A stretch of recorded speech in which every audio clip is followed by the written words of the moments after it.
नमस्कार।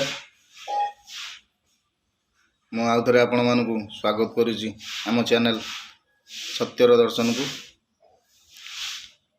आमर सर्वदा प्रयास मनुष्यों भितर वैज्ञानिक चिंताधारा और आम देश को विकासर पथर आगे नवा यही आमर प्रयास। आज आम शास्त्र पुराण विषय रे दी लाइन कथा हवा। आस्तिक माने कहती पौराणिक कहानी रे वर्णित चरित्र मान समाज रे लोक मानकु सहनशीलता, त्याग, संयमता, नैतिकता एवं विधि अनुसार कर्म करिवार प्रेरणा देउछि।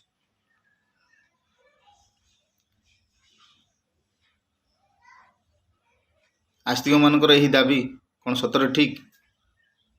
प्राय अधिकांश पुराण शास्त्र वर्णित देवी देवता मुनि ऋषि आदि चरित्र को पढ़िले जानी होउछि जे सेमानक भितर भी साधारण मनुष्यों भली छल कपट अहंकार काम क्रोध टिके टिके कथार अभिशाप दे अपांग बा भस्म करदेवा प्रतिशोध नेबापी शत्रु को विभिन्न अस्त्र द्वारा हत्या करवा इत्यादि अवगुण भरी रही।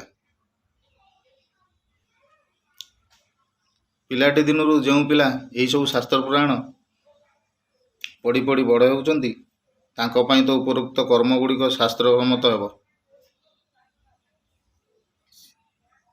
यार ज्वलंता उदाहरण प्रत्येक ग्राम और सहर रे देखा मिलुछि। तेणु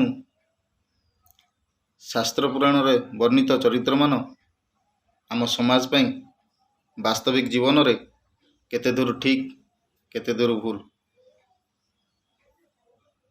नमस्कार।